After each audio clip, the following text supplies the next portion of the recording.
về Phó Chủ tịch Nội vụ là anh Bùi Đức Hùng, kiêm luôn MC về nghi lễ chính thức và kiêm luôn tổng thư ký của cái tấm lòng vàng từ trước tới bây giờ.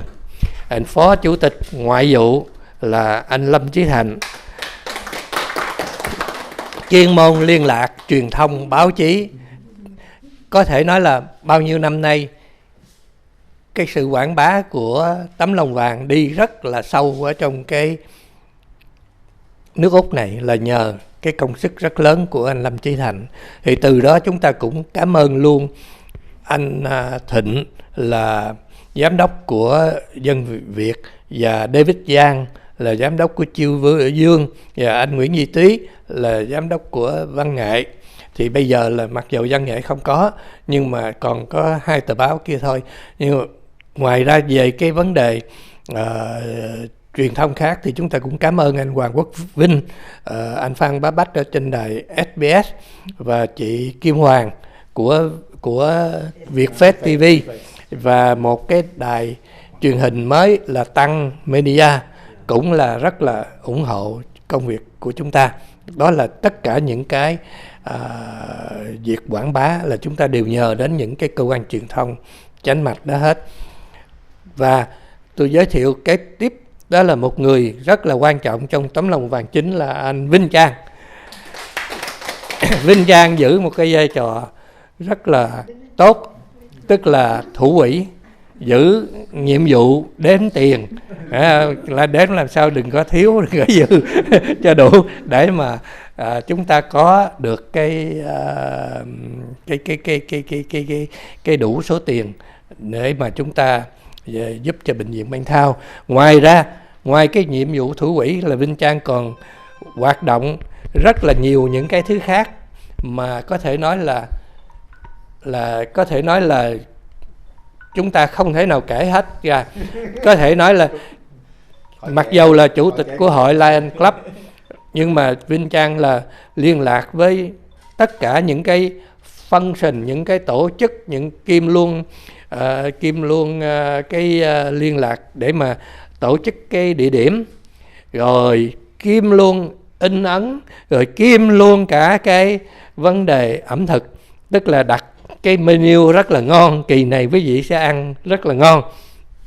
Rồi kế bên Vinh Trang là anh David Trang là hội trưởng của hội Phước Kiến, người bao nhiêu năm nay lúc nào cũng đi sát cánh với tấm lòng vàng chính và vận động hết sức mình ủng hộ tấm lòng vàng chính để chúng ta, giống như ảnh nói là uống nước nhớ nguồn, người ta giúp mình hồi đó tới giờ thì mình phải giúp lại cái nước Úc này. Đó là tinh thần rất là tốt để mà chúng ta nói theo. Dạ. Rồi kế bên, dạ cảm ơn anh. Kế bên là chị Thanh Bình. Chị Thanh Bình là trưởng ban văn nghệ. Bao nhiêu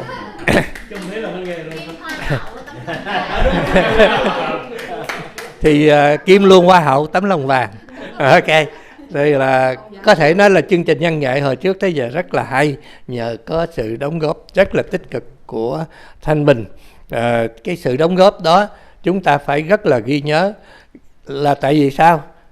Chương trình không có hay đó thì người ta cũng không cho tiền nhiều, mà chương trình hay đó thì Thanh Bình chúng ta phải nhìn phía sau lưng là cũng bị chày da chóc vẫy lắm, là tại vì ca sĩ người nào cũng thấy mình hay hết, thành ra tôi không dám nhõng nhẽo, thành ra tôi không dám nhúng tay vô ca sĩ nào hết, thành ra mọi việc là giao hết cho Thanh Bình. Tôi xin phép nói lời tiếp lời bác sĩ một chút xíu thôi, là nhờ có sáng kiến của chị Thanh Bình cho nên vừa rồi khi mà bệnh viện Bankstown, ông bác sĩ giám đốc ông ấy có in ấn cái thư cảm ơn, trong đó có hình chụp mà chúng ta đã đưa cái banner đó, chụp hình đưa cái số tiền, và trong đó có cái hình quảng cáo đẹp vô cùng, và đó là công của chị, sáng kiến của Thanh Bình. Xin một tràng pháo tay thật lớn.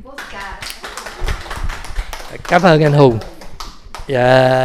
Sẵn tiện dịp anh Hùng nói thì chúng ta nói luôn là cái hình mà group photo của tấm lòng vàng 7 vừa rồi đó đã được treo rất là trịnh trọng ở ngay cái foyer của bệnh viện Bankstown Lidcombe Hospital.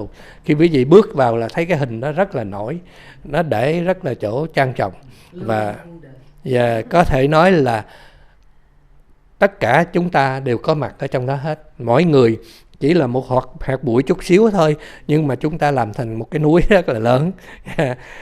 Kế bên chị Thanh Bình là Lê Vũ. Lê Vũ là MC, là MC rất là nổi tiếng, và có cái tấm lòng, vừa có tài vừa có tấm lòng rất là hy sinh, rất là lớn. Có thể nói là cái tiếng của Lê Vũ đã đi xa ngàn dặm. Thì chỉ cần nhắc tới Lê Vũ là mọi người ta rất là quý mến. Lê Vũ, kế bên Lê Vũ đó, dưới Lê Vũ đó là có hỗ trợ của Lê Vũ là có 2 MC rất là xinh đẹp, đó là Minh Nguyệt và Ngọc Anh. 2 MC đó hy vọng là với cái sự hướng dẫn của Lê Vũ, dìu dắt của Lê Vũ, một ngày nào đó chúng ta sẽ có những cái MC rất là xinh đẹp mà rất là tài giỏi. Xin cảm ơn Lê Vũ trước. Kế bên chị Thanh Bình đó là Cindy Nguyễn và cô Thục Trinh, là 2 người ở trong ban tiếp tân. Sẽ lúc nào cũng quý vị sẽ thấy những cái hình ảnh rất là xinh đẹp cho cái buổi dạ tiệc từ thiện tấm lòng vàng từ trước tới giờ. Là sở dĩ chúng ta nổi tiếng khắp thế giới là gì? Chúng ta có một đội ngũ tiếp tân rất là trẻ đẹp, rất là xinh xắn. Và ngay cả trong đội ngũ tiếp tân đó chúng ta có những cái người thiếu nữ người Úc chánh cống, hoặc là counselor, hoặc là chính khách Úc, họ đều mặc áo dài để mà đứng chung với ban tiếp tân của chúng ta. Xin tất cả chúng ta cho một quên, cuối cùng là tôi là trưởng ban tổ chức. Rồi xin tất cả quý vị cho một tràng pháo tay thật lớn để chúng ta cùng nhau làm việc. Hy vọng cái ngày hôm nay là cái ngày để cho chúng ta ghi nhớ những cái kỷ niệm, và đặc biệt là một cái kỷ niệm rất là đẹp. Tại vì chúng ta đứng trước một cái bãi biển rất là đẹp của Sydney, rất là thơ mộng. Chỉ có những cái đại gia rất là giàu có mới có thể cư ngụ tại cái vùng này. Xin hết.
Kính thưa ông thị trưởng Bankstown, Canterbury. Kính thưa toàn thể quý vị. Ban tổ chức, chúng tôi hết sức vinh dự và rất hạnh phúc được đón tiếp toàn thể quý vị đến với công cuộc từ thiện tấm lòng vàng 9 tối nay thứ Bảy 12 tháng 11 năm 2022 để gây quỹ giúp cho bệnh viện Bankstown Lidcombe Hospital. Xin quý vị chuẩn bị để làm lễ chào quốc kỳ, hát quốc ca và 1 phút mặc niệm. Mayor of Bankstown and Canterbury, ladies and gentlemen, we are very proud and very happy welcome all of you to our Golden Heart Charity Function number 9 for fundraising to support Bankstown Lidcombe Hospital tonight, Saturday, the 12th of November 2022. We would like to invite all of you to get up for saluting Australian and Vietnamese flags, for singing Australian and Vietnamese anthems, and for attending a minute of silence. Thank you. Kính mời quý vị vui lòng đứng dậy để làm lễ chào quốc kỳ, hát quốc ca 1 phút mặc niệm.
Silence.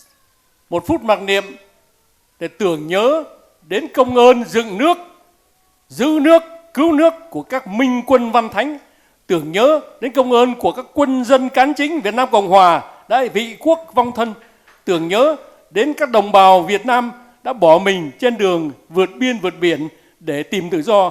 Phút mặc niệm bắt đầu.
Lễ chào cờ hát quốc ca phút một niệm đã chấm dứt. Trân trọng kính mời quý vị an tọa. Cảm ơn quý vị. All completed. Thank you very much.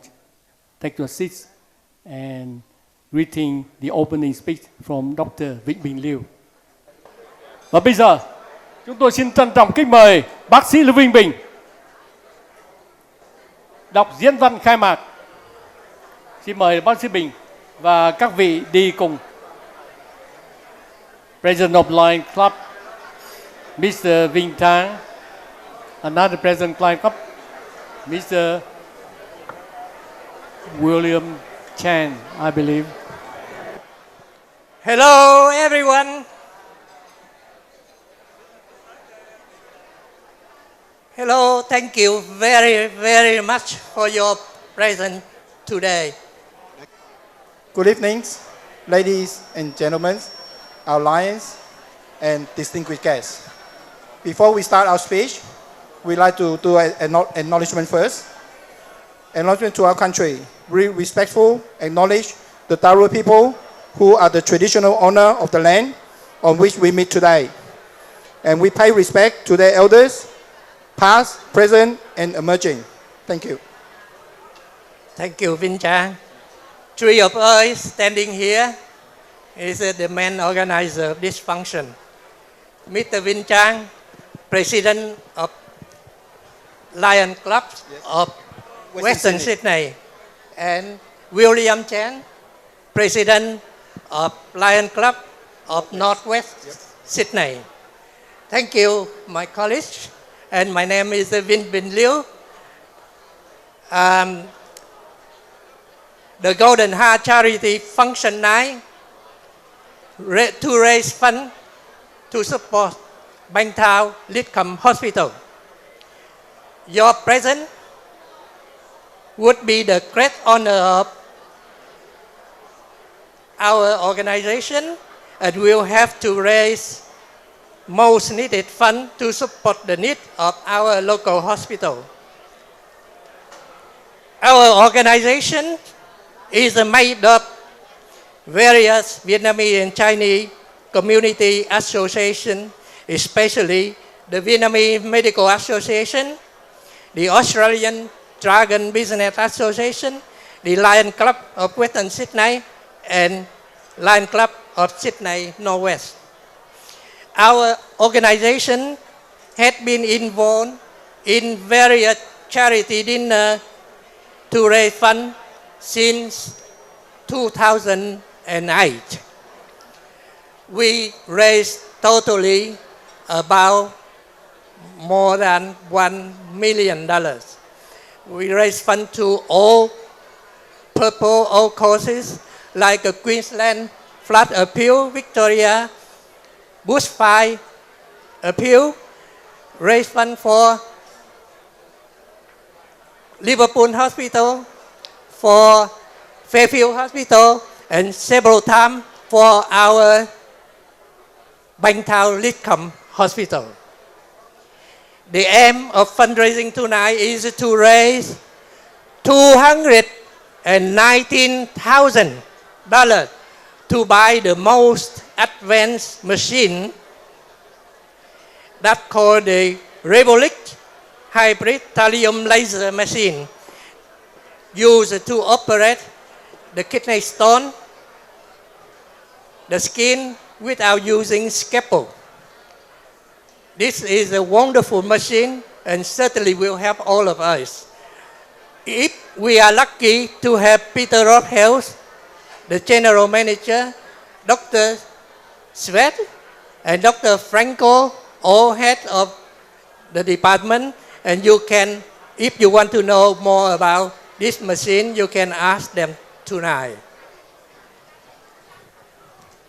We also would like to express our thanks to our special guests, our local, federal, state MPs, from our council to our community as well. So we also would like to express our thanks to the Lions. We have a lot of the cabinet secretary, our VG also arrived here as well today. We are at the moment I think we not break the history of it. Tonight, we have 540 guests in this room. Thank you. May I speak in Vietnamese? Kính thưa quý vị, lòng từ tâm ở trong lòng chúng ta ai cũng có. Nhất là những người tị nạn như chúng ta. Khi chúng ta đến Úc, được cái quốc gia này cưu mang đùm bọc, dang rộng vòng tay để chào đón chúng ta. Tôi cũng như quý vị, cá nhân tôi đến Úc không có một đồng xu nào trong túi. Ngày hôm nay mình có được cuộc sống tự do, có được công ăn việc làm là nhờ cái công ơn đó. Chúng ta có câu ăn trái như kẻ trồng cây. Đó là một cái điều rất là tốt đẹp của cộng đồng chúng ta. Và chúng ta đóng góp tiền bạc không phải chỉ cho người khác không. Biết đâu mai mốt cá nhân chúng ta lại cần đến những cái máy móc tối tân đó. Xin quý vị hãy dang rộng vòng tay để chào đón tất cả những quan khách chúng ta. Và chúng ta hãy đóng góp thật nhiều. Xin quý vị cùng vỗ tay đón những quan khách mà chúng tôi sắp nói đây. Please put your hand together to greet our special guest that we announce tonight. Well, the reason we are here is a special course that we endeavor to reach today. But Peter, we try our best, and the balance we leave it to you, okay, Peter? Okay. Just do a quick synopsis of Dr. Liu said. Okay. We have to remember who actually grow the fruit for us. We came here with nothing, we go with nothing. So, by all means, we have to leave something behind for us to use, but who knows, one day you will use it. So, I acknowledge the presence of our very friendly politician. The first one is Jason Clare, Minister of Education.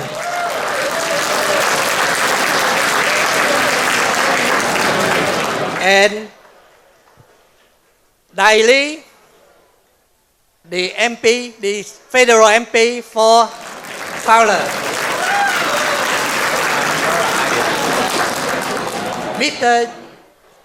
Jihadip, the state MP for member and shadow minister for energy and some more which I can't remember. Oh, sorry. And can we acknowledge the presence of our local state MP Tanya Mihailak?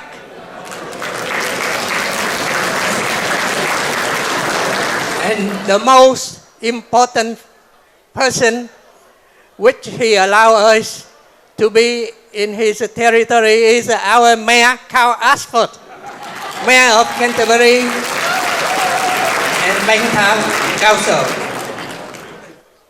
I also acknowledge the General Manager Peter Rophel, General Manager of Bankstown Hospital. He is the most supportive for us to do the fundraising tonight. I acknowledge Dr. Svet, Head of Urology, Bankstown Hospital. I acknowledge Dr. Franco, Head of Thoracic Medicine in Sydney Bankstown Hospital. Yep. Okay. We also acknowledge our local councillor as well. Going back to Councillor Pilar Hayek.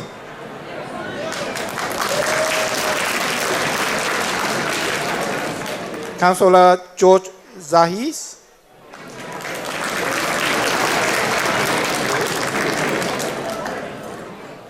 Councillor Rachel Harika. Councillor Jessie Nguyen. She is Vietnamese, she is beautiful. Vietnamese the first time be in council. So if you got any problem, just grab her. 咪多謝我哋嘅帕馬扎 council 啦 ，Daniel Wong。Anna 多謝 Wong. 你哋支持，多謝支持。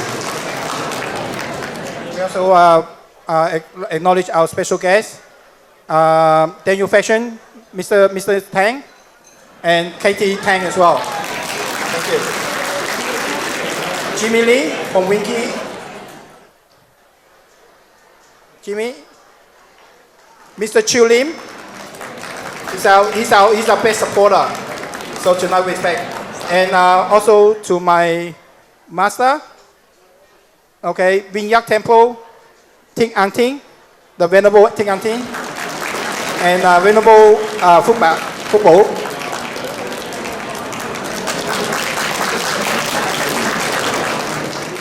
And for the Vietnamese organization, I would like to acknowledge the presence of Po Huy Nguyen, the president of VCI New South Wales. I also acknowledge presence of K. Wang, president of VCI Australia.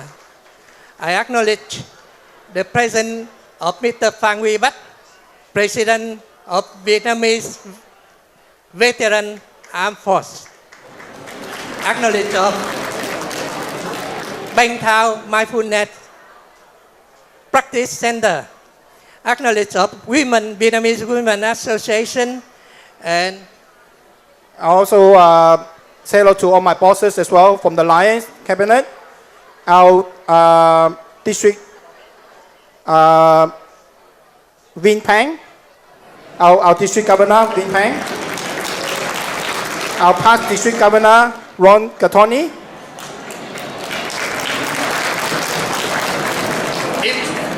Jennifer here yet? No. Jason Cobson here yet? No. if we miss anyone, please accept my apology. Yep. One more. Chanel, our district governor, our past district governor as well. Sorry, I can't pronounce your surname, Chanel. My apologies. I don't want to be rude. Thank you, Chanel. And I acknowledge President of Dr. David Liu. He is the head of orthopedic department, Liverpool Fairfield Hospital. Also, our old friend, Mr. Thúc Nguyen, OAM. Chú Thúc, đến dạy cho con. Cảm ơn chú Thúc. From the Children Federation, festival. Sorry. Also acknowledge President of Associate Professor Catherine Thong at St. Vincent Hospital. Did you notice he actually speak very loud? That's his princess. Thank Vinh Trang. We about to conclude our speech now. Before we take a group photo, I have to remind you all, we only accept our official photographer. Please do not try to take a photo to interfere with them. After that, if you want visa professional photo, we will send to you. Don't worry, you never meet. Okay? But before we start the group photo now, I would like to tell you one very moving story. About 1 minute, but very moving story. About 3 weeks ago, one couple went to my surgery waiting for me, finish my lunch and go back there. My secretary asked, what you were waiting for? They said that they want to do donation. The secretary said that you can give it to me. I write in. They said that no, I want to see Dr. Liu. I never seen him. I want to see his face. And then when I come back there, I saw a couple look very normal, just like a normal worker, but they look very sick. And then they said that, are you Dr. Liu? I heard your voice on SBS radio. I want to see you. I said that, yes, that's me, and what for? They said, I want a donation. I said, that, yes, please come in. And after asking them, they said that they come all the way from Cabramatta, very far from Bankstown, but they don't have car, they have to travel by train. And from Bankstown train station to my surgery, only about 120 meters. She said that I have to sit for 3 times to put the Ventolin pump in because I suffer from shortness of breath, from asthma, as you know. It makes me feel very, very sorry. And then when she came, she said that, doctor, I want to donate a little bit money. And she took in pocket, gave me the thick envelope. I asked, thank you. And you know how much? $5,000. Can you put your hand together? 5,000 brand new money in her envelope. I feel very, very humble and very moved. I said that, thank you so much. And then please come to our function because your presence will encourage people to donate more. They said that, oh, I'm very sick. I can't go. But let's wait until then. If I'm getting better, I come. And I said that, okay, you just come anytime, don't worry. And then I have to go to see another patient, and then they go home. But about 2 minutes or 3 minutes, they walk back to my surgery. They said, doctor, I think I can go attend your function. And please sell me 2 tickets, $200, one for each. My secretary said, no, you don't need to pay the ticket money because you donate 5,000 already. And she said that, oh, I want to give more, don't worry. But I said that, no, you please come tonight. I will present to you that person. But however, 2 days later, the same couple come back again. And the husband said that, doctor, this time I want to donate my money. And he took in the pocket another 5,000. So they will come today, they will come up the stage to greet you. Please give them a big blow, big flap when they come. That's not all. They come today, they bring their niece. And the niece give 5,000 cash.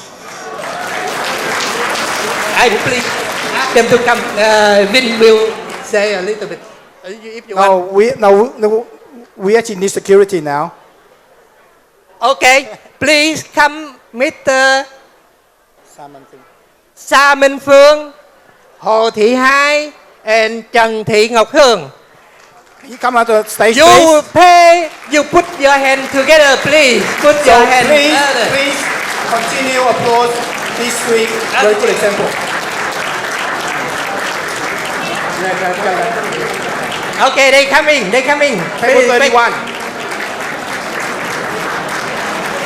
Table David, can you go down? We have to go down now.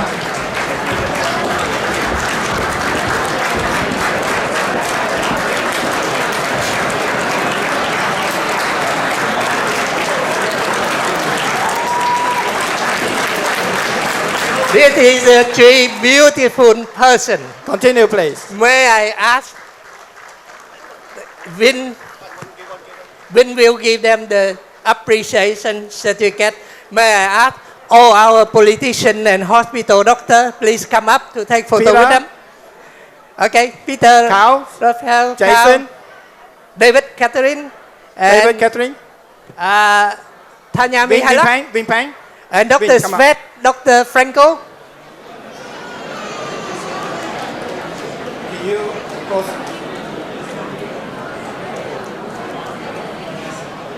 They give 15,000 brand new money. It makes me nearly shed tear in my eyes.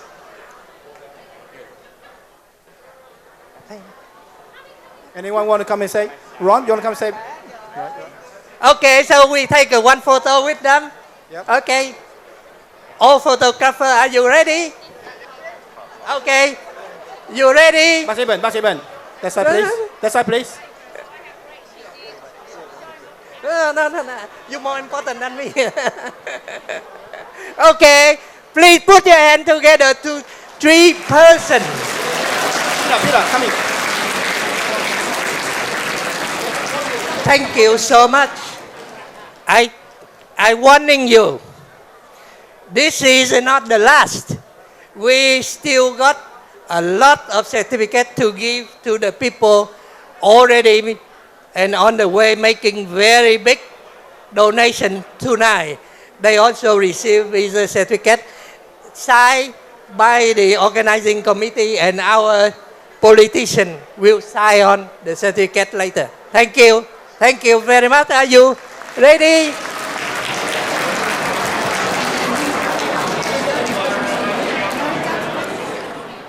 Okay, thank you so much. If Okay, any this is the guest, beginning, right, Dr. Bin? This is the beginning, right? There's more to come. if any guest I forget to mention, please accept my apology. Thank you. Thank you. Now we come to group photo. I want you, please do not take a photo except our 4 professional photographers. Okay, so please come up, everyone. Okay, that's it. One more. So we sit down. Where's James? Win. 1, 2, 3, cheer. Open your eyes, keep smiling, please. We got 4 photographers. Each one will take turn. Please don't move. Don't blink your eyes. Ladies and gentlemen, open your eyes and keep smiling, please. We got 4 official ones, so we have to wait for them a little bit more patient.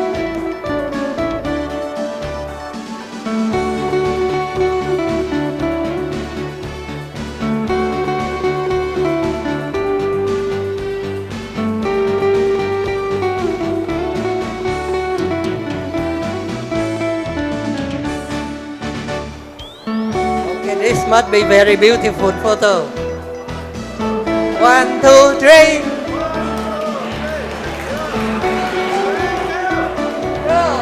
Please remain seated. Don't move. Okay, don't move. We got another one. Okay. This slide, please move out. Okay, please come in, all the girl. Mời tất cả các người đẹp tiến vào vị trí. Rồi, mời vô. Okay, that's very beautiful now. Everybody, Okay. open your eyes and keep smiling, please. After this one, all the men seated on the chair, please go out and take the chair with you. Leave only lady. Okay, now. 1, Open your eyes and 2, keep 3. smiling, please. You are not allowed to take a photo if you are not official one, please. Don't take it. Okay. Yes, one more. That's it. One more.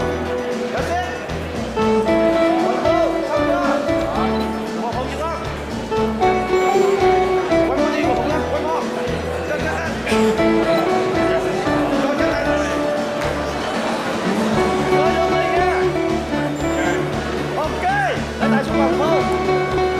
1, 2, 3. 1, 2, 3, 4, 5, 6, 7, 8, 9, 10. Thank you. All the people, please take the chair with you. Okay. Rồi.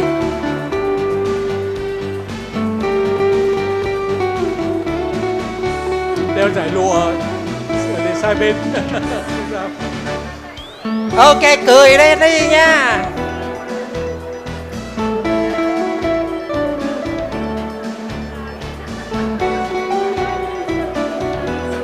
Everyone will have the photo. This photo we send to you. Don't worry.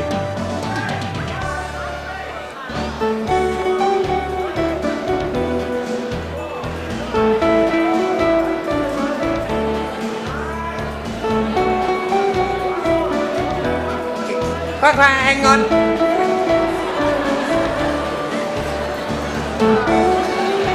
Okay.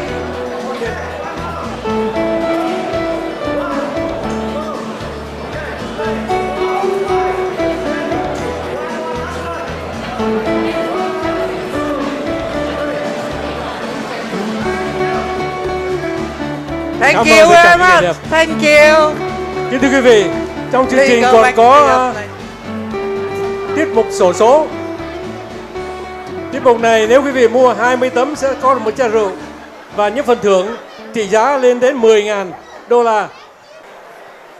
Hello everyone, my name is Natalie Ngọc Anh Nguyễn and My name's Vi. Nice. Hello, everyone.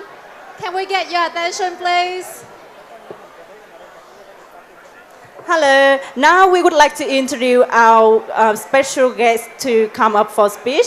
The first guest will be well known at Bankstown City, Canterbury Bankstown City Council. He's the mayor of the city, and we would like to welcome the mayor of the city, Carl, us for the mayor of Canterbury Bankstown City.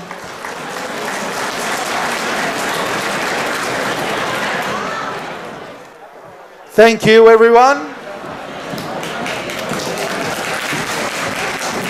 Can I begin by acknowledging the traditional owners of the land upon which we meet, paying respects to elders past, present and emerging, and of course recognise the many, many parliamentarians and councillors that are here with us this evening, because we're here for a very important cause. We're here to raise money to help Bankstown Hospital buy a very important machine that will help many, many members of our community and may help many of you in the room into the future.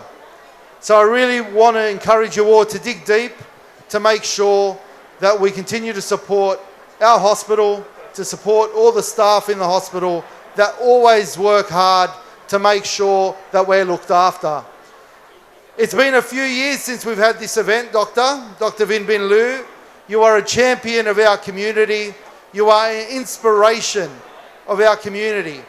And whenever there's been floods, drought, whether there's been any natural disaster, bushfires, Dr. Vin Bin Lu always brings a crowd together to raise money for that important cause.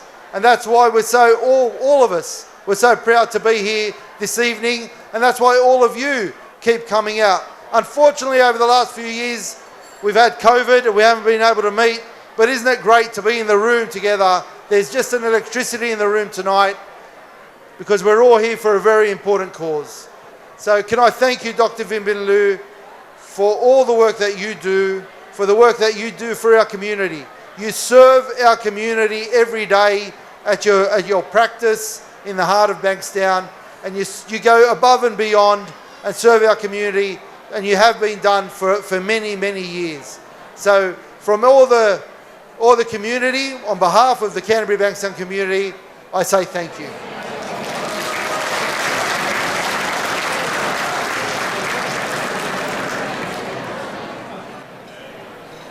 Thank you very much. I would now like to welcome to the stage the Honourable Jason Clare, Federal Member for Blaxland's Minister for Education.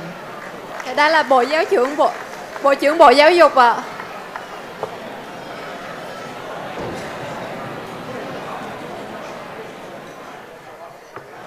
Kính thưa quý vị, I just wanted to say three things tonight. First, and most importantly, cảm ơn bác sĩ.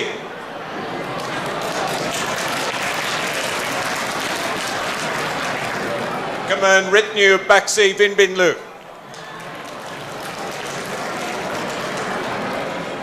Dr. Vin Bin Lu, this is not the first time we've held this event. You do it year after year after year, raising money for Fairfield Hospital, Liverpool Hospital, the third time for Bankstown Hospital, for flood victims, for bushfire victims. From all of us here, thank you. We all need a blood transfusion from you because there is something very special in you that makes you the man you are and makes our community better for you living here and serving our community. So thank you, backseat.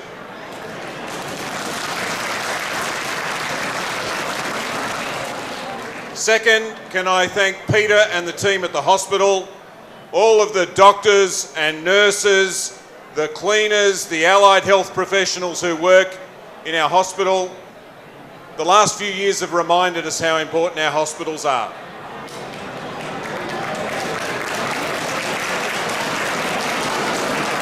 Put your hand up if you had COVID. Not if you've got COVID now, if you had COVID. If you got very, very sick, the place to go was Bankstown Hospital. And this year, like last year and the year before, is a time to remember just how important the work our health professionals do is.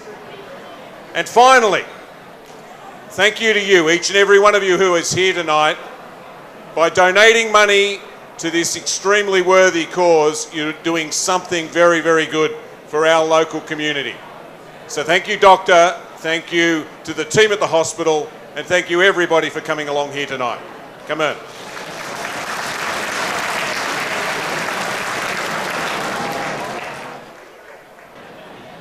Next, I would like to welcome Dai Lee, Federal Member of Foley.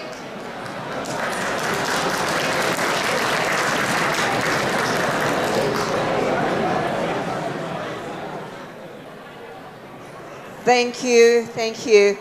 It's the federal member for Fowler. Hi, I'm Dai Lee. Thank you so much for having me here today. Trước khi Đài bắt đầu, Đài nói sorry, before I begin, I'd like to say a few words in Vietnamese first. Cảm ơn bác sĩ Lưu Văn Bình và tất cả mấy người Thư Hiền đã tổ chức bữa ngày hôm nay. Đài hiểu rằng rất là một cái gây quỹ như vậy rất là lots of hard work, thì Đài rất là cảm ơn bác sĩ đã mấy năm nay cứ làm cho cộng đồng của mình. And rất là cảm ơn là hãnh diện là có mời Đài có mặt ngày hôm nay. So I just say a few words in Vietnamese, but just say thank you to Dr. Lưu Văn Bình for his continued hard work in this area. And the volunteers who organized tonight's event. I know how hard work it is to organize this kind of fundraising. And thank you to everybody who's coming here, digging deep for the hospital and for Bankstown and Canterbury. And of course, I have been fighting for my own hospital at Fairfield as well. And so it's great to see the community coming together to support a good cause.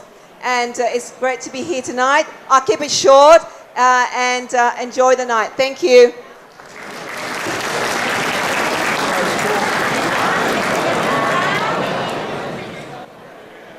Tiếp theo sẽ là một tiết mục văn nghệ của cung Lộc Besame Mucho. We're now going to have a performance of a song called Besame Mucho. Please put your hands together. Thank you very much. Ladies and gentlemen, I'd like to welcome to you all to this very special event. And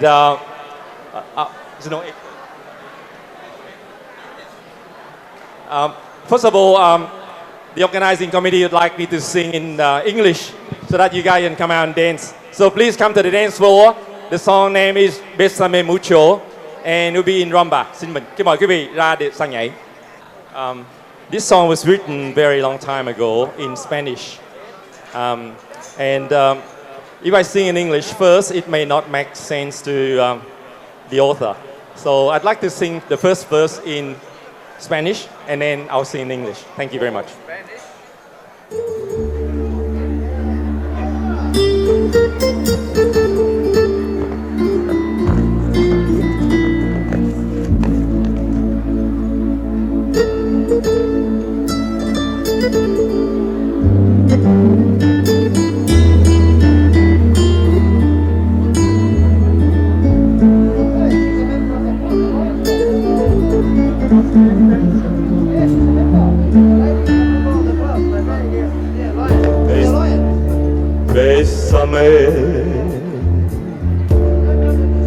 Bésame mucho, como si fuera esta noche la última vez. bésame, bésame mucho. Que tengo miedo perderte, perderte después. Bésame, bésame mucho. Each time I cling to your kiss, I hear music divine. Bésame, bésame mucho. Love me forever and make all my dreams come true. This joy is tempting you every time I'm holding you. Never knew this thrill before. Whoever thought I'd be holding you close to me, whispering it's you I adore. Dearest one, if you should leave me, each my little dream would take wings, my life would be true. Bésame, bésame mucho. Love me forever and make all my dreams come true.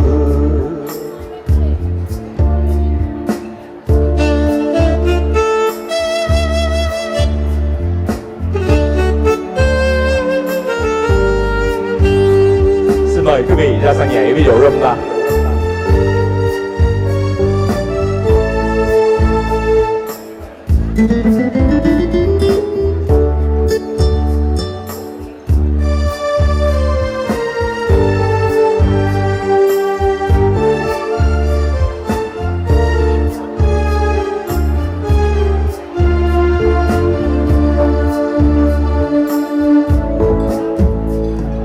Bésame,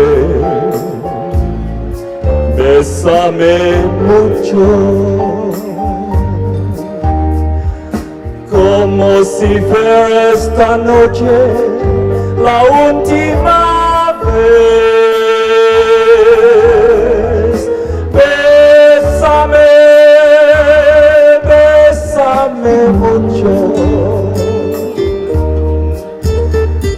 Que tengo miedo a perderte, perderte después. Quiero tenerte muy cerca, mírame en tus ojos, viendo junto a mí. Piensa que tal vez mañana ya yo estaré lejos, muy lejos de ti. Bésame, bésame mucho, como si fuera esta noche la última vez. Bésame,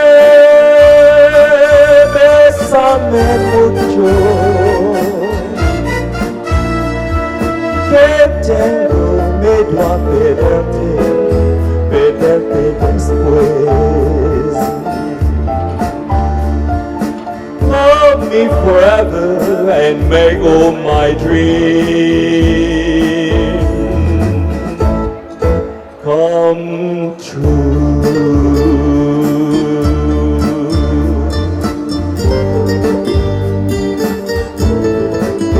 Thank you very much. Cảm ơn quý vị. Thank you. Cảm ơn anh Hiếu rất nhiều.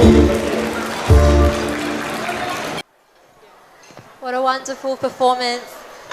We would now like to welcome Mr. Peter Rophale, General Manager of Bankstown Lidcombe Hospital. Xin kính mời Giám đốc của Bệnh viện Bankstown lên có vài lời phát biểu trong buổi gây quỹ từ thiện ngày hôm nay.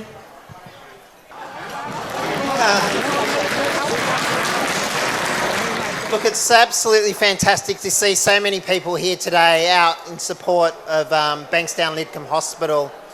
The hospital really only exists for one purpose, and that's to provide care for the community of Bankstown. And almost 250,000 people have Bankstown as their local hospital. And for that community, we have a really important role. Often we're the only provider which they can turn to for their tertiary healthcare needs. Our hospital is absolutely committed to ensuring that the people, the community of Bankstown, gets the absolute best care that they can. It's our genuine belief that they deserve to get care at the same standard as anyone else in Australia. We've got absolutely tremendous doctors and nurses and allied health professionals working at the hospital. But from time to time, we rely on the community to give us some support to be able to provide that absolutely best standard of care. We gathered here 3 years ago, and this community raised quite a lot of money, $110,000, to buy respiratory equipment for the hospital. And that equipment has had a very profound effect on a number of people, potentially some of the people in this room. It's fair to say that there are people that are alive today for the generosity that we received 3 years ago. This time we're raising money for some urology equipment, for kidney disease. We're raising money for a very powerful laser which can be used to essentially vaporize very large kidney stones and assist in benign prostate disease as well. We don't currently have that technology here at Bankstown. There is nowhere else that you can turn to. The option for these large stones is to have a significant operation where they cut into your kidney and pull out the stone, and then you can have a week or so in hospital trying to recover. But with this machine, we'll be able to vaporize that stone and you'll be able to leave on the same day, which is the kind of care that we really think that the Bankstown community deserves. So thank you, Dr. Liu, again, for your unwavering support of the hospital. I think this is the third or fourth time that you've raised money for Bankstown. Thank you to everyone who came today, our very, very generous donors, some of who I had the pleasure of meeting, our political leaders who've come out in support of the hospital, and to all of you. Thank you very much, and we look forward to continuing to serve you into the future. Thank you.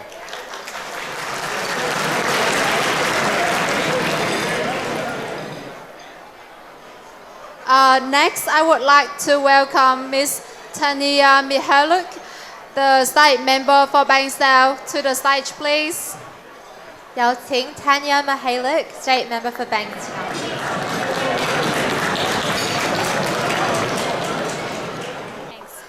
Well, good evening, ladies and gentlemen. Certainly a great pleasure to be here tonight. After 3 years of not coming together, it's wonderful to see such a large crowd here at this very prestigious and important fundraising event. I too like to pay tribute, first I'd like to acknowledge the traditional custodians of the land that we're meeting upon and pay my respects to both past and present elders, to all the distinguished guests that are here today. In particular, of course, I'd like to acknowledge Dr. Vinh Binh Liu and his team and the executive of the Vietnamese Australian Medical Association. Thank you very much for your incredible efforts in organising this wonderful fundraiser. Can I also acknowledge Peter Raphael and thank him as the General Manager of Bankstown Lidcombe Hospital and for his words in acknowledging the importance of Bankstown Hospital. He does some fantastic work at that hospital, and indeed so does his staff, and I want to thank his staff and the team at Bankstown Hospital, because it's so important that we do provide quality care for our community, and it's important that we always remember how Bankstown Hospital needs to be a hospital that provides a whole host of clinical services, and that's something that I know Peter is very passionate about. Can I also just say very quickly that this particular machine that we're fundraising for tonight is very unique. It will be the first for a hospital. And I want to thank everybody here today for their immense generosity. I know many of you will put money out tonight and have already donated your cheques over to Dr. Vin Bin Lu. Thank you very much. We've got representatives here from the local medical professionals here. We've also got many representatives from a whole host of medical centres around southwest Sydney, and indeed many business people that are here tonight from both the Vietnamese community and broader community that are here tonight. I want to thank you for your incredible generosity. This is such an important bit of machinery that will help thousands of our local residents here in Bankstown, who often only seek help when it's too late and when their disease or illness is in their later stages. So this is so critically important to have this type of machinery that can act swiftly and actually support the care that our residents need. So thank you very much for your generosity here tonight. Thank you for coming along. And again, thank you to Dr. Vin Bin Lu and also the many representatives from the Lions movement that are here tonight as well. I'd like to also pay tribute to each of you for your generosity. Being a Lions member often means that you are always fundraising and donating to great causes. So I also want to thank many of you here tonight who are members of the Lions clubs here in southwest Sydney. Thank you, and thank you again for inviting me here tonight.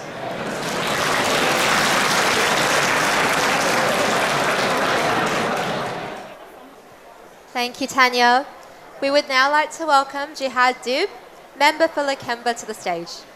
Xin kính mời ngài Jihad Dib, member for Lakemba, to the stage.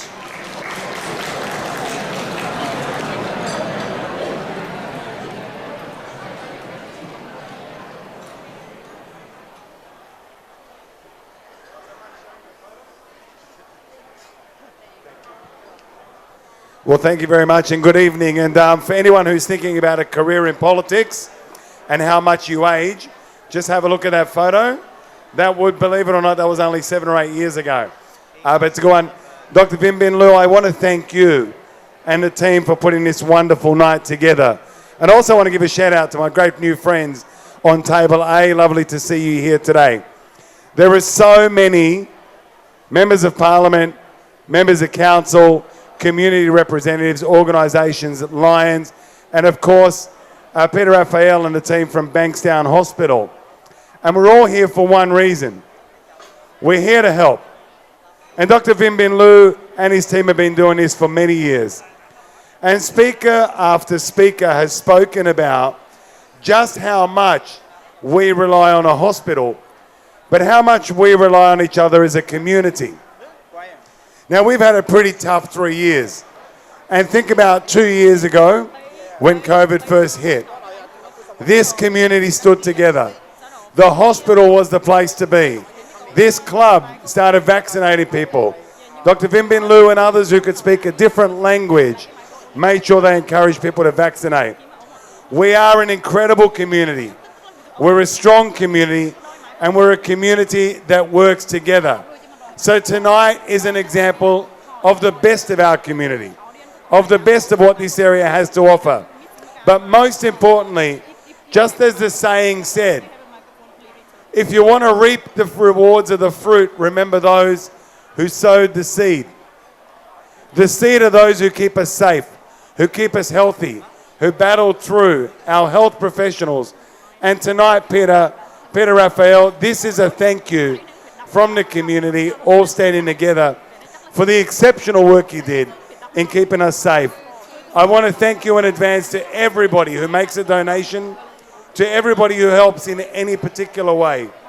When we walk a journey together, we get to the destination together. And that's a really important thing.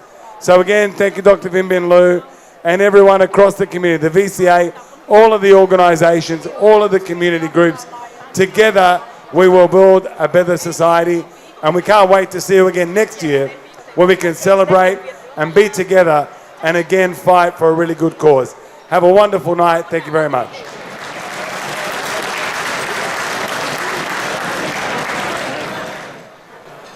Now we would like to introduce Mr. Vinh Peng, District Governor of Lion Club for District 2015.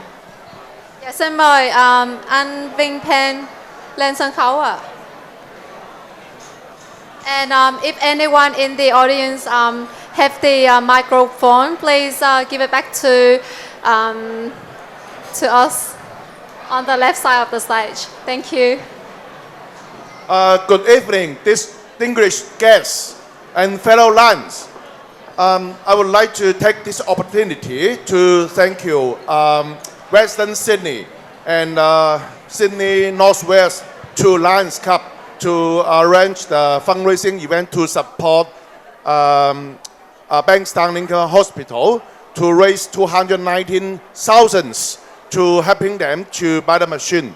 So as the Lions, I'm very proud of that.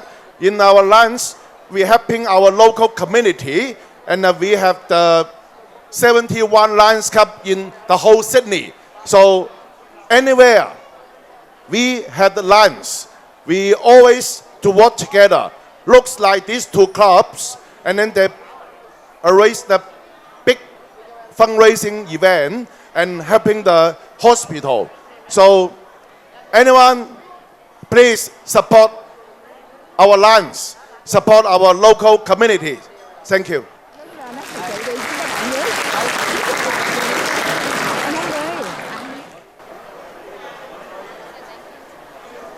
Thank you to all the guests for your wonderful speeches tonight. I'd just like to remind everybody that we do have a lucky raffle happening tonight. There are some lovely ladies walking around with some playing cards that you can purchase for $25, and that lucky raffle will be drawn at 10:25 p.m. tonight. Also, please have a look on your tables for the auction sheets. That auction will be taking place shortly, so please have a look at what's available. 請大家睇下你張台咧，應該有張紙寫啲拍賣嗰啲item 嘅，咁你 auction 就會今晚遲啲就會 draw 噶啦。Dạ, cảm ơn mọi người đã tham gia buổi từ thiện tối nay.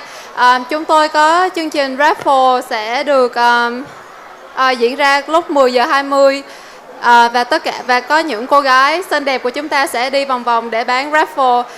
Xin mọi người hãy mua và ủng hộ.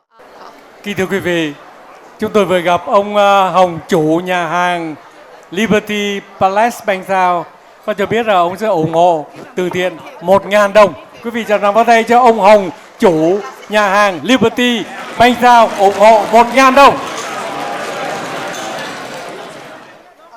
Xin kính mời ca sĩ Peter Dương hát bài Cuộc tình phôi phai lên sân khấu. Chúng ta hôm nay có các nữ MC đẹp quá, tuyệt vời. Lời nói ban đầu Peter Dương xin trân trọng kính chào toàn thể quý vị khán giả đã đến với chương trình Tấm Lòng Vàng ngày hôm nay. Xin cảm ơn.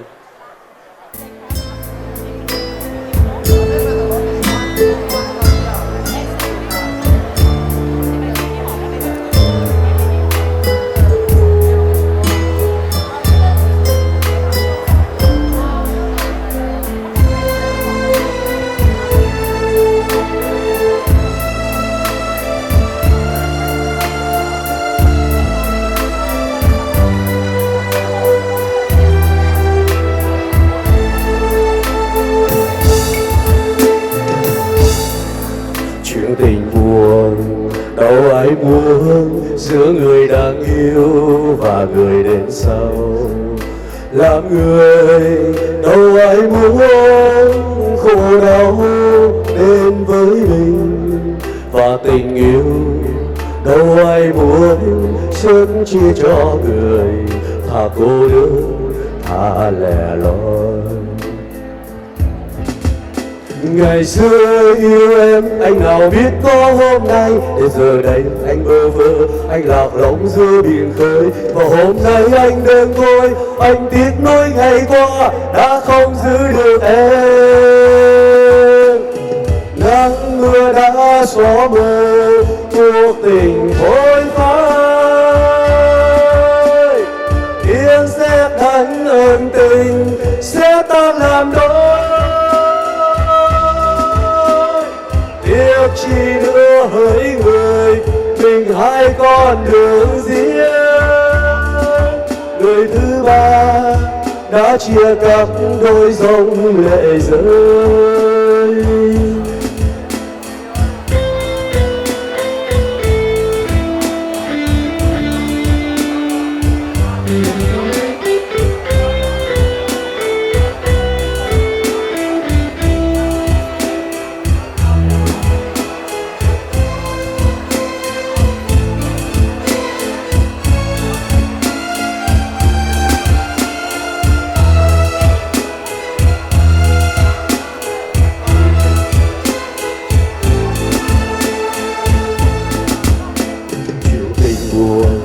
Đâu ai muốn giữa người đang yêu và người đến sau.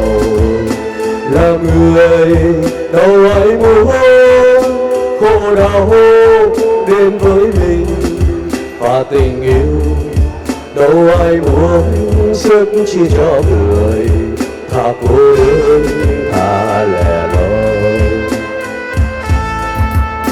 Ngày xưa yêu em anh nào biết có hôm nay, để giờ đây anh mơ mơ anh lạc lõng giữa biển khơi. Và hôm nay anh đơn tôi, anh tiếc nuối ngày qua đã không giữ được em. Nắng mưa đã xóa mờ cuộc tình vội vãi, tiếng sét đánh ân tình sẽ tan làm đôi. Chỉ nữa hỡi người, mình hai con đường riêng. Người thứ ba đã chia cặp đôi dòng lệ rơi. Nắng mưa đã xóa mờ cuộc tình vội vãi, tiếng sét đánh ân tình sẽ tan làm đôi. Chỉ nữa hỡi người, mình hai con đường riêng.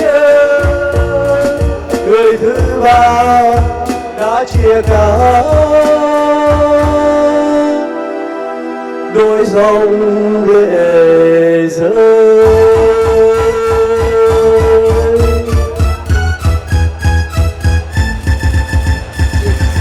Xin cảm ơn ạ. Dạ, xin mời tiếp tục, xin mời nữ ca sĩ cầm quên rồi, Diễm Phúc ạ. Xin mời Diễm Phúc lên sân khấu. Lời nói đầu tiên, Hoàng Diễm Phúc xin được gửi lời chào cùng lời chúc sức khỏe đến toàn bộ quý vị có mặt trong khán phòng tối nay ạ. Hoàng Thúc cảm thấy rất là trân trọng để có được có sự tham dự trong một cái chương trình rất là ý nghĩa như thế này để gây quỹ cho Bankstown Licum Hospital. Cho nên là và cảm ơn chị Thanh Bình và bác sĩ Lưu Vĩnh Bình và tất cả quý vị ở đây. Những ca khúc đầu tiên Hoàng Diễm Phúc xin được gửi đến quý vị một sáng tác của Vũ Thành An, bài không tên số 7. Xin mời quý vị cùng thưởng thức. Hi everyone, my name is Christina. It's my pleasure to be here tonight in this meaningful event for every single beautiful people here to do the right event to support the Bankstown and Licum Hospital. And hope everyone, congratulations everyone, and hope everyone to have a good night. I'm gonna sing some songs so we can have some fun. Ca khúc đầu tiên, bài không tên số 7, xin mời quý vị cùng thưởng thức ạ.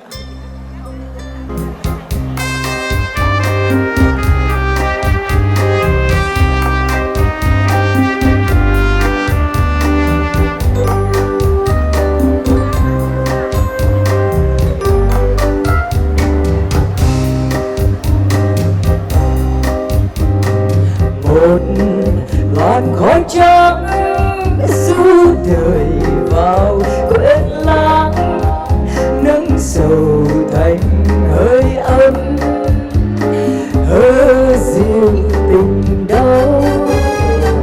Ngày còn im ắng yêu người làm tóc trắng, tâm sự rồi đến đắng như lệ rồi biết nhau. Đêm vỗ về núi nắng, đêm trao ngọt ngào hương phấn, buông lời dòng tóc mơ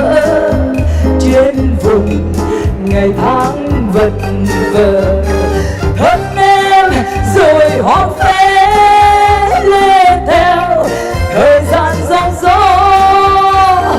Thôi cũng đành cúi xuống cho mộng đời thoát đi. Một đời đổi cho tình yêu từng đêm dòng nước mắt sẽ nâng niu đời nhau đớn đau anh, sẽ cho nhau đời nhau xót xa em, dắt đưa nhau môi hận đời người. Trả lại nước mắt cho mảnh đời xót xa. Thôi rồi em cũng mất cho tình cúi đầu. Một lần đi mãi trên đường dài không thấy ai người quên tôi đây. Bao giờ đời sẽ vơi.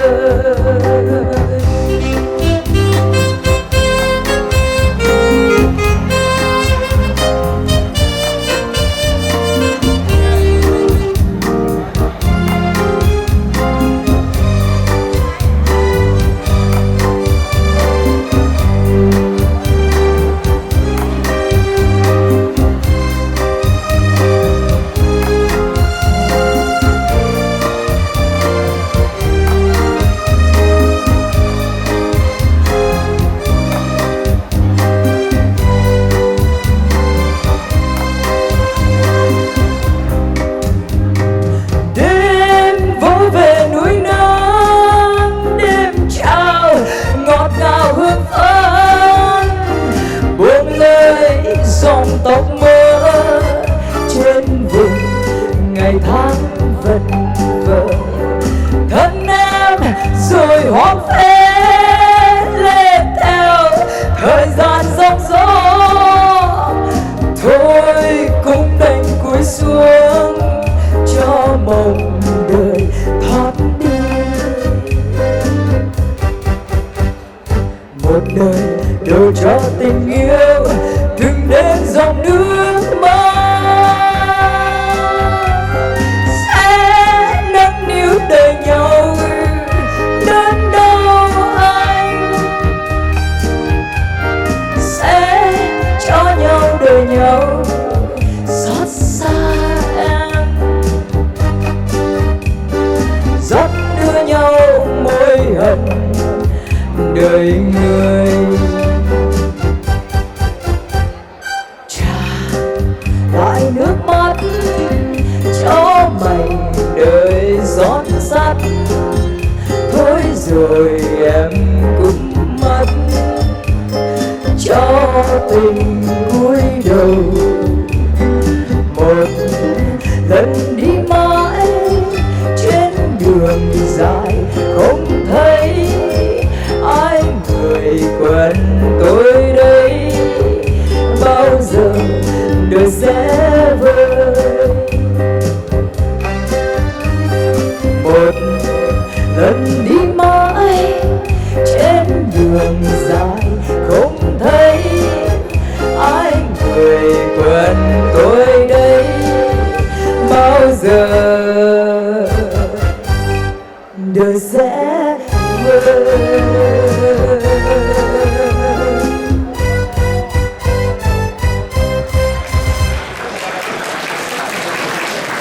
Xin cảm ơn quý vị rất nhiều ạ. Xin cảm ơn ca sĩ xinh đẹp Diễm Phúc. Và sau đây là màn song ca của Dr. Phương Thành và người vợ xinh đẹp Mai Lan qua nhạc phẩm Anh Đêm Kỷ Niệm.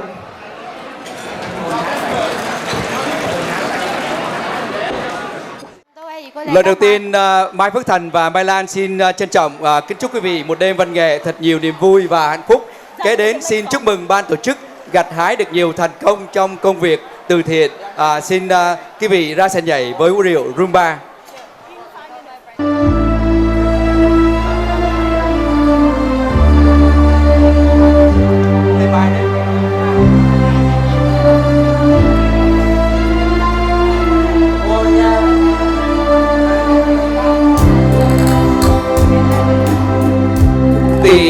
Tiền đồn đêm nay tình tú vỡ trong mây, lạnh về răng ngàn hương. Năm trước cũng đêm này Noel về phố nhỏ, em còn nhớ không em? Dạo đường miền cao nguyên, đêm Chúa xuống giáng trần. Mưa bay bay cho người yêu bắt đèn, áo trắng mới may cho anh vội dỗ đầy mưa mắm đừng rơi. Nhìn trời sao rơi, anh đêm tháng năm trôi, chợt tranh thương thành phố. Thương mái tóc em dài như mấy chiều hoang dại, thương màu áo chính nguyên. Gió tiếng đồn vi vu, anh ngỡ tiếng ai cười. Mây bay bay, anh ngờ hoa trắng rền, áo trắng dấu yêu. Anh ơi thành phố còn mây gió bay nhiều. Một người đi xa, đôi khi chợt thấy thương tiếc thuở hồng tròn. Chuyện ngày xa xưa tưởng như giấc mơ qua, giờ anh nhớ không ngờ. Những đêm mưa rơi rơi tiền đồn, ngồi ôm súng mơ màng, ngày thôi chinh chiến. Em ơi kỷ niệm sinh nhật trước, cùng đi lễ bên nhau và chắc em vui nhiều. Một ngày mây bay bay trắng khắp không gian và đường hoa ngọc nắng. Hôm ấy có anh về cho em đừng dỗi hờn, bao chiều vắng không anh.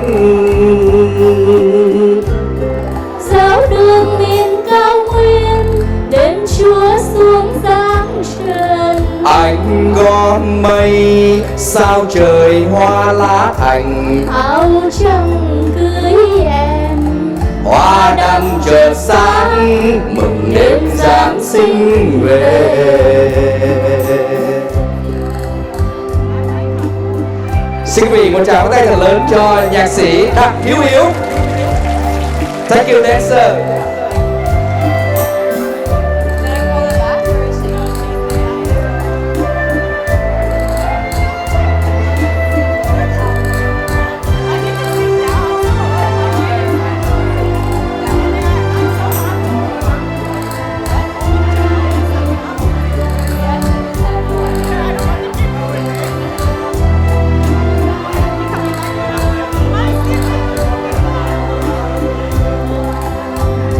Tiền đồn đêm nay tinh tú vỡ trong mây, lạnh về răng ngàn hương. Năm trước cũng đêm này Noel về phố nhỏ, em còn nhớ không em? Dạo đường miền cao nguyên, đêm Chúa xuống giáng trần. Mưa bay bay cho người yêu bắt đèn, áo trắng mới may cho anh vội dỗ để mưa mắt đừng rơi. Nhìn trời sao rơi, anh đêm tháng năm trôi, chợt tranh thương thành phố. Thương mái tóc em dài như mấy chiều hoang dại, thương màu áo chính nguyên. Gió tiếng đồn vi vu, anh ngỡ tiếng ai cười. Mây bay bay, anh ngờ hoa trắng rền, áo trắng dấu yêu.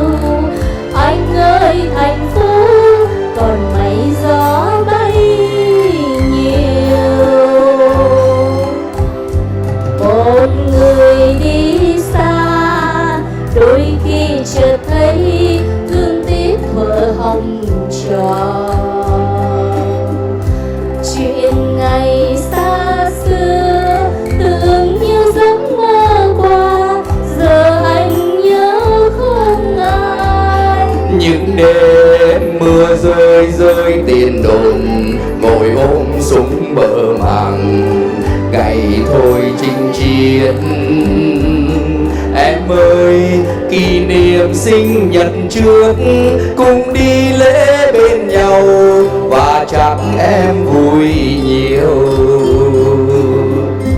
Một ngày mây bay, bay trắng khắp không gian, và đường hoa ngập nắng. Hôm ấy có anh về, cho em đừng dỗi hờn, bao chiều vẫn không anh. Dạo đường miền cao nguyên, đêm Chúa xuống giáng trần. Anh gom mây, sao trời hoa lá thành. Áo trăng cưới em, Hoa đăng chợt sáng, mừng đêm Giáng sinh về. Anh gom mây, sao trời hoa lá thành. Áo trăng cưới em, Hoa đăng chợt sáng, mừng đêm Giáng sinh về.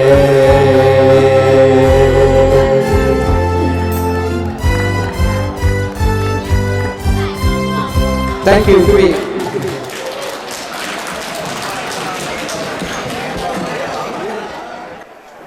What a wonderful performance and what wonderful dancing to see tonight. Just a quick reminder everybody that the auction is coming up soon and we have the items on display just to my right here if you'd like to come and take a look. Dạ, buổi đấu giá sẽ diễn ra trong vòng 10 phút nữa.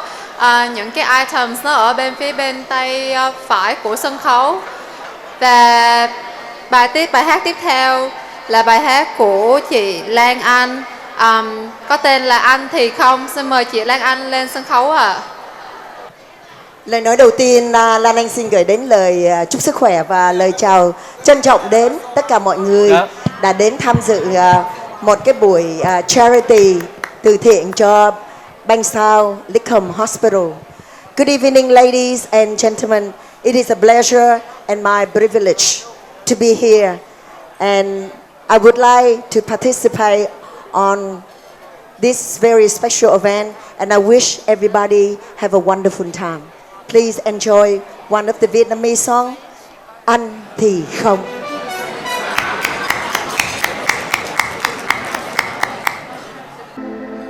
Thế gian nhìn đàn ông giống nhau, trọn đời em vẫn như đàn ông khác, vì đã yêu thì dù anh thế nào vạn lần em vẫn thứ tha cho người.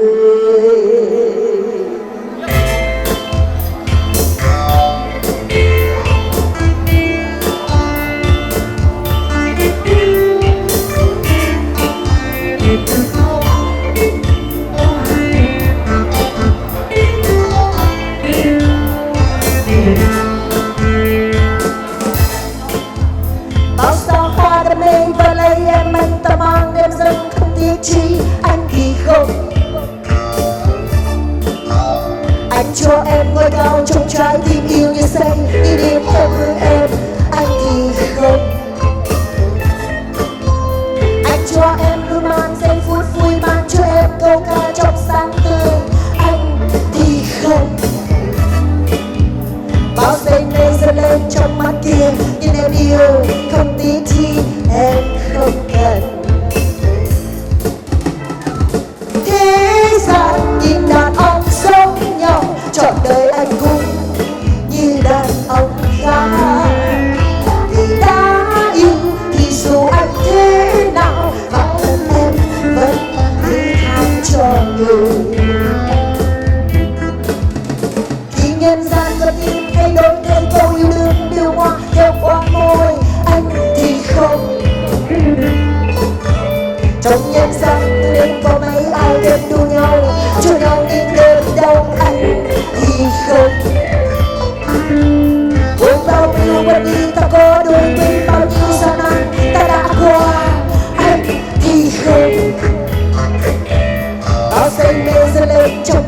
kia nhưng em yêu không tí chi trong đêm dài.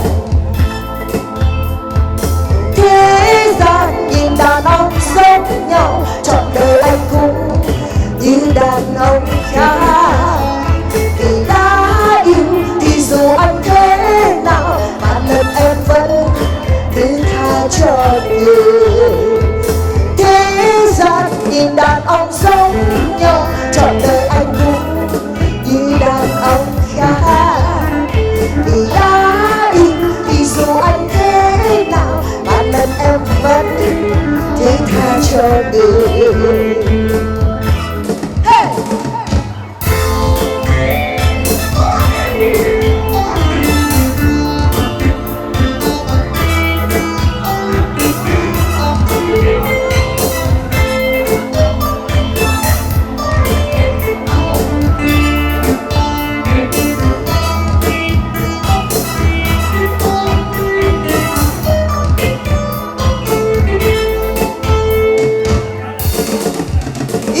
Chân thành tiếng yêu ban đầu, yêu anh ngây thơ với con tim hồng, yêu anh bây giờ đến mãi sau này, không ai ngăn chia tình đó muôn đời. Thế gian nhìn đàn ông giống nhau, trọn đời anh cũng như đàn ông khác. Vì đã yêu thì dù anh thế nào, và lần em vẫn thứ tha cho người. Thế gian nhìn đàn ông giống nhau, trọn đời anh cũng như đàn ông khác. Vì đã yêu thì dù anh thế nào, và lần em vẫn thứ tha cho người.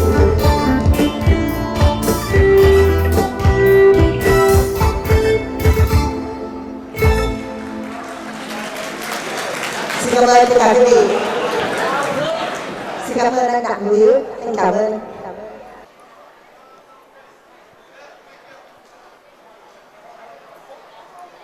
Một tiết mục đặc biệt cho đêm tiệc dạ vũ.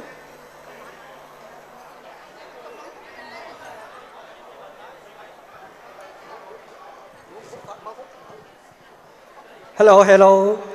The raffle ticket, we got a 270. Hello. But we still got about 10 left. Normally we buy 10, we give one more bottle. But today we give about 2. That's the last 10. Okay. Please. Oh, okay, over there, over there. Thank you. Hang on. You see, we just take the photo with Daniel Fashion. And this is a very big donor. Listen. This is a very big donor. They gave totally about more than 13,000. So that's why they come up to take a photo with all our beautiful politicians. Okay, so can you put your hands together? Okay. They gave altogether more than 13,000 cash. Can you put your hands together again?